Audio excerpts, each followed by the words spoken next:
Good morning and welcome to Climate Action Network press conference. This morning we're focusing on how working together on climate change is in every nation's self-interest. At COP29 and afterwards, climate action must and can continue. It cannot and does not hinge on one country. The US has historically been more of a blocker than a champion of climate action, particularly regarding climate finance. At the same time, the US, a G7 member, will soon have a climate denier once again in the White House. Nearly 200 countries carried on working on climate during the first Trump administration, collaborating with many US states, and can fully expect this to carry on. Now we're going to hear from experts on how Canada, the EU, the UK, and Japan must step up in climate diplomacy. We are joined by Caroline from CAN-RAC in Canada. We are also joined by Chiara from Climate Action Network Europe, Catherine from Climate Action Network UK, and Hiro from Greenpeace Japan. Cara. Thanks so much, Danny. I'm Caroline Bruyère. I'm the Executive Director of Climate Action Network Canada. Fossil fuel-driven climate change has increased the frequency and the severity of wildfires, floods, heat waves, and hurricanes in Canada. These unnatural disasters at home and around the world won't stop just because there is a climate denier in the White House. The global transformation towards a clean energy economy is already underway, and Trump turning his back on it will only penalize American workers, American communities, and America's geopolitical position. And you can be assured that there will be Canadian jurisdictions to pick up the clean energy investments that leave the United States if he does. As president of the G7 next year, Canada has an opportunity for leadership to center climate change in its presidency in a way that rebuilds trust with the global South. I'm also reminding myself of 2016 when Trump was elected the first time, and Canada, the European Union, and China set forward MOCA, or the Ministerial on Climate Action, for a new forum, a new coalition, showing that countries are still and working together to uphold climate multilateralism. Canada can play a role in building bridges, as our Environment Minister Stephen Guilbeault and his team of negotiators have done at previous COPs. We've seen Canada's position on finance and a just transition away from fossil fuels, as well as loss and damage, shift significantly from where we were in past years. And we need to continue seeing a further shift. Yesterday's announcement from Canada on a new adaptation platform shows that Canada's listening to concerns of global South countries about the adaptation gap, but we'll be really watching for Canada specifically to push for a public finance core in the next long-term climate finance goal, as well as quality, accessible funds for those most vulnerable. Nationally, we'll be watching at Canada's next 2035 target. Canada must do its fair share of the global effort to limit warming to 1.5 degrees, and that means reducing its emissions by at least 80% below 2005 levels by 2030. Obviously, it's not just about the numbers. There must be a plan for getting there in a fast, fair, and achievable way without wasting time and money on techno fixes and dangerous distractions. So to conclude, climate multilateralism is hanging on by a thread, but it's needed now more than ever and is our best path forward and remains in every nation's self-interest. More than ever, we need Canada to show up, to step up, to show us the money. We're asking Canada to triple its current climate finance commitment as a first good faith down payment, and to show up with humility to respond to this moment of convergent and accelerating crisis. Thank you. Thank you, Cara. Over to Chiara for the EU perspective. Thank you. Good morning, everyone. Yes, when it comes to the EU, I would say, first of all, that the EU likes to say that they are a leader on climate action, especially when it comes to the global stage. That happened. I think we need to recognize that. That happened in the past, but we don't see it in these days. We don't see this like in the last weeks, also before coming here, and we don't see it like in the first 2 days of this COP. Yesterday, we heard from the high-level representative of the EU at the World Leaders Summit a very, I would say, blurry speech. Yes, he repeated a few times, "You can count on us," but we didn't hear what exactly that means, that we can count on the EU. So this is where like, we are a little bit disappointed, and we are here to call on the EU to really show this climate leadership ambition they like to portray themselves with. And also, I would like to signal to the EU leaders here that are already here in Baku, that actually it's true, we are living not easy times also politically with the new setup of the new European Commission in Brussels, important meetings in the European Parliament in these exact days. But for example, yesterday we got some encouraging speakers, for instance, in the hearing of Teresa Ribera, that again has been pointing out there will be no regression on the European Green Deal. So this is the leadership we wanted to see also here in Baku from the EU representatives. And also we have been pushing the EU to, in light of the new geopolitical situation also across the globe, to actually increase efforts in strengthening new alliances and different alliances. So to look beyond the usual suspects, to look beyond the group of the donors or the group of the G7, but strengthen new strong partnership and cooperation and alliances. And in this regard, I would like to signal the high ambition coalition statement that has just been released this morning. And then maybe a couple of ideas and concrete ideas what the EU can do. I mean, we do have a very long list of things that the EU can do to show this leadership, but maybe I focus on two clear and concrete ones for those exact days. The first one is the EU behavior in negotiations around the NCQG. We would like to see a very concrete voice out of the EU negotiators, and not only a very blurry, I would say, statement without numbers, without clarity on what exactly that means. And a leadership means also showing the way, put proposals out there. And in particular, we would like to hear concretely the EU about the quantum. What exactly the number they think of it looks like. Is the number really reflecting the call that we have here also as CAN, as a civil society globally, that we would like to see moving from billions to trillions? And then also a very clear stand by the European Union on public finance.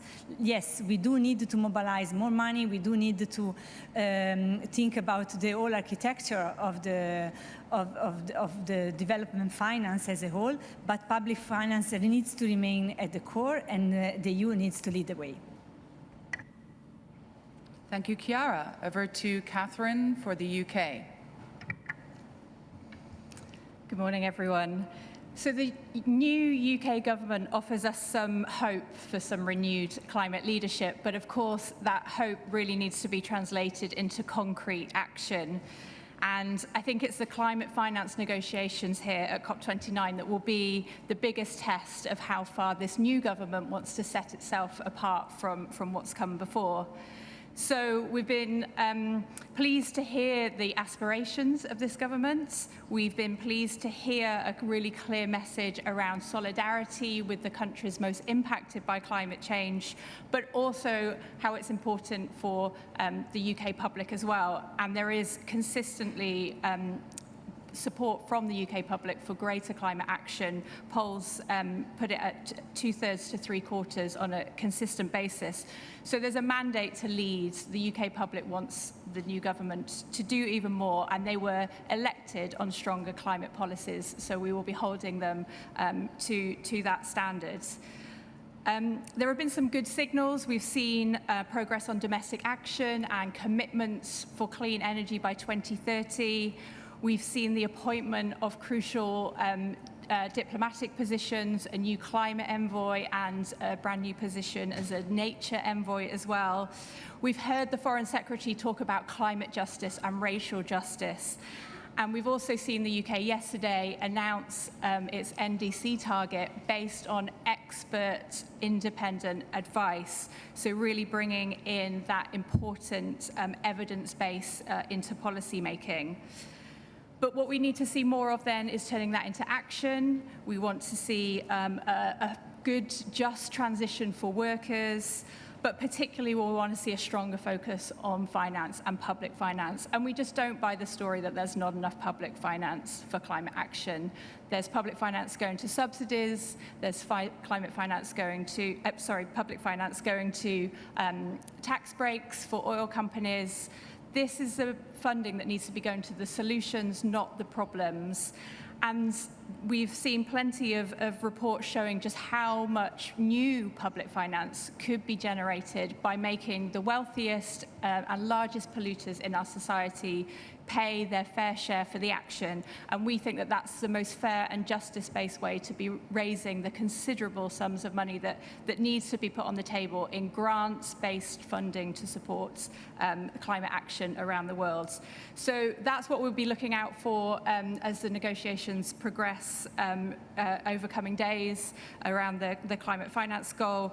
And I think it's just really clear that the UK needs to step up, the British public wants that, and everyone here wants that, and it's in everyone's best interest to take the biggest steps forward that we can over the period at COP29. Thank you, Kat. Now over to Hiro for Japan. Thank you. Hi. Since the other speakers have brilliantly explained already what especially the developed countries and G7 need to show, I'd like to start with a bit more smaller examples. So this year, once again, is about to become the hottest year. And Japan is no exceptions that felt the impact. Aside all the climate disasters, the kids felt the most impact. The Japanese school actually have no regulation about temperature control. Hence, it sometimes reaches 40 degrees and making it very hard to study. I was impressed by one of the parents and teachers who started DIY, do-it-yourself project to improve the insulation of the school and trying to address the challenge themselves. Yesterday, Saitama City Mayor have joined the Accelerate to Zero coalition that promotes zero-emission vehicles. From a country with industry that resists the change to EV, this is a big shift and a courageous move. We can see those local leaders and communities are standing up and doing their best to address the challenge. This is a message to Japan, that we don't need a big problematic brother to look up to, but we can see all the leadership and the aspirations from the ground. And I think that's where we need to start thinking about how ambitious we can be. As others said very clearly, limiting global temperature rise, reducing imported fossil fuels dependencies, and building resilient societies are of our national and the people's interest. So to do that, upcoming NDC must reflect this ambition. Right now, Japanese government is internally discussing the figures that they are going to put forward. As developed nations, we must exceed global average that IPCC has put forward, 6% reduction by 2035 compared to 2019. We must go beyond and show that we are committed to this crisis, that we are asking Japan to commit about 78% compared to 2013 target, and that's how Japan needs to show the ambitions. To make a credible NDCs and the mitigation reduction pathways, they have to include the fossil fuel phase out in it. Japan has been very unclear and very reluctant to say that, and as one of the only countries among the G7 that doesn't have clear coal phase out plan, this is a must and it has to move. As a developed nation, Japan must help restore the faith in multilateral corporations. It has been one of the blocker countries in the financing discussions. But meaningful outcome in the NCQG is essential, and the resources exist but require political interventions.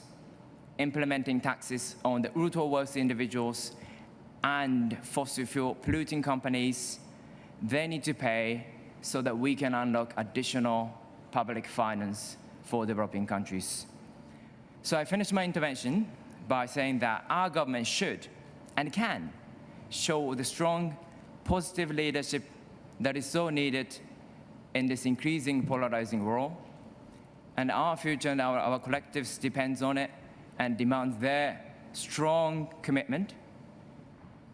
And in this COP29, they need to show that with a strong NCQG, with full, fair fossil fuel phase out.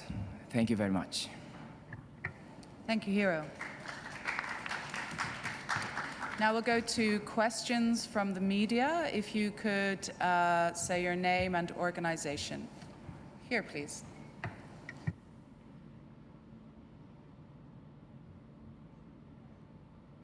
Thank you, Lucas Knigge for Table Briefings. I have a question for Chiara Martinelli. You said you asked the EU to step up. What exactly do you mean? Is that like by bringing forward a number for the NCQG?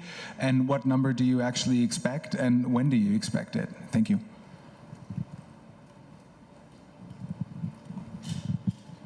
Thank you. Yes, when it comes, what I exactly mean is that first of all, in terms of voices in the room of the negotiations, we don't have very clear indication that the EU is very vocal, present, concrete, constructive, but more still on the asking questions mood.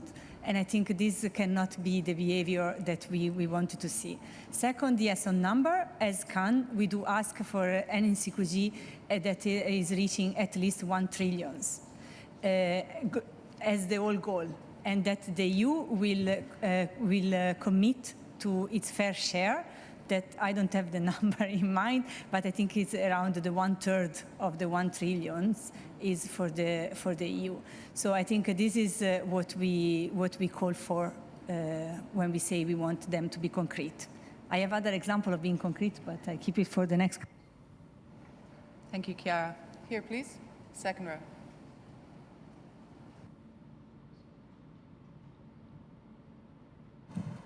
Georg Ehring, German Radio, Deutschlandfunk. Thanks to Catherine for commenting on the new British goal. Could you comment as well on the new goals for Brazil and UAE, and maybe your expectations for Azerbaijan, which is due to make a goal announcement on this COP? Thank you.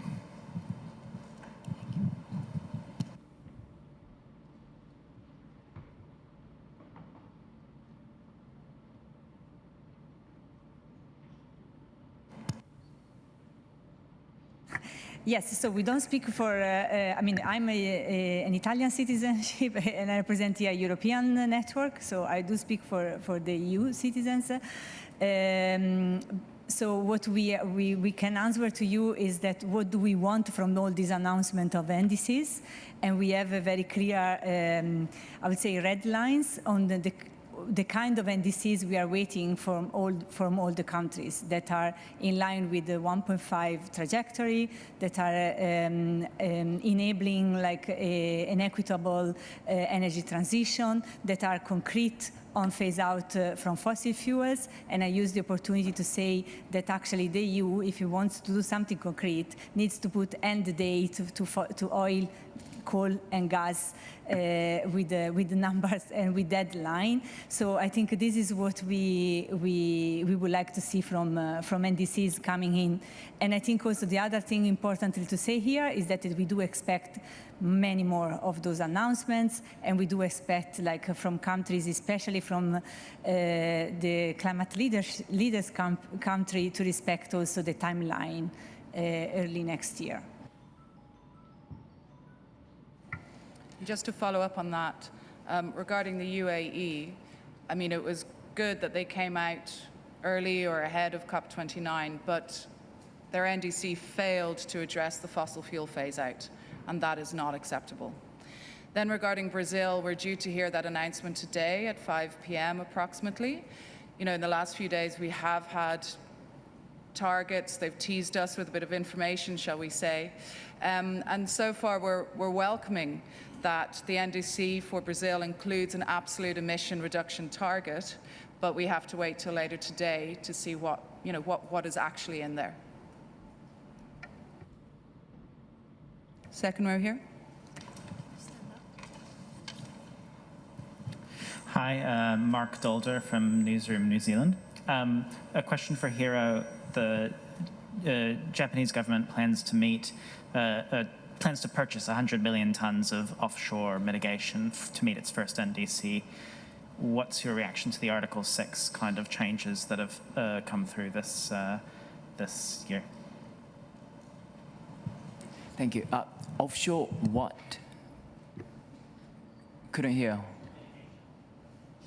Mitigation. Mitigation, so 100 million tons of carbon credits. Oh, yeah. I see.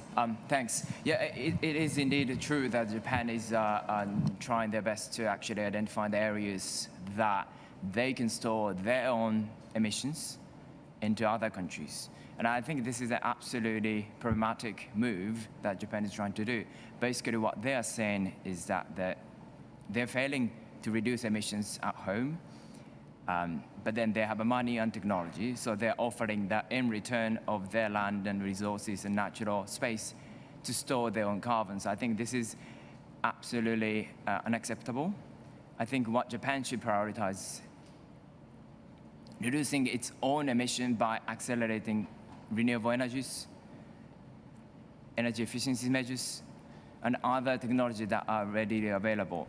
But as you know, Japan's currently focused on technology that only useful toward the end, by the 2050s. So again, I think that is not acceptable or strategies, and that they can and should take a different approach. At the back, gentleman in the hat.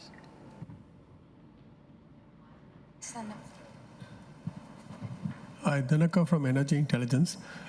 I had a couple of questions. First was on Article 6 approval and the phrase of carbon removals. And the second was the judgment yesterday in Holland, the appeals court on Shell. Do you see these as a setback for the climate movement, one?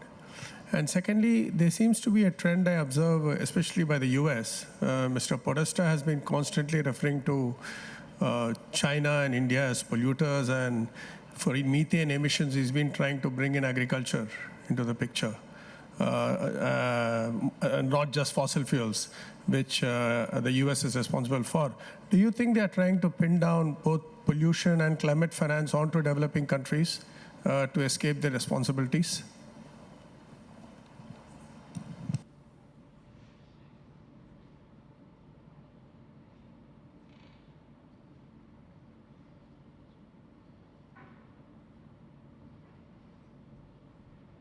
Sorry, could you repeat just the last part of your question, please? We didn't fully get it.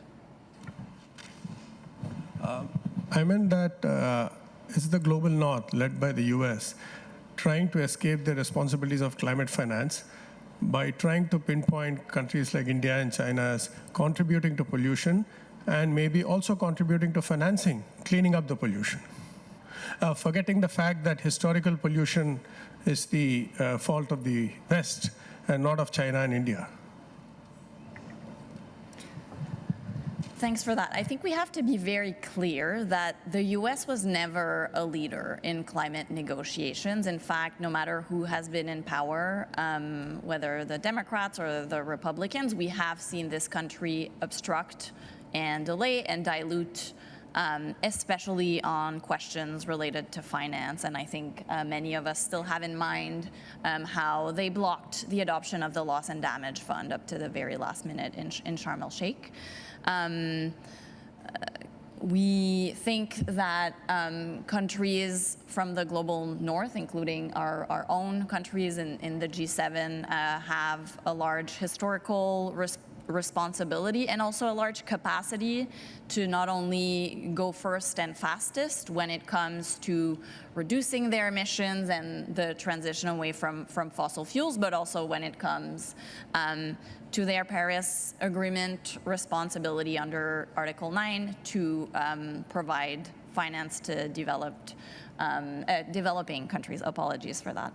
And so I think that what the message that we're sharing today is that whether or not the U.S. is, no matter who is at the head of the U.S., we're expecting our countries, and I am expecting Canada to do its fair share of the global effort to provide resources to developing countries and play a constructive role to meet the needs of developing countries in the negotiation of the NCQG, because that is really what it takes to maintain the Paris Agreement alive. Finance is one of those the key pillars of the compromise that was the Paris Agreement, and we have not only the risk but the opportunity here to adopt an ambitious and just goal that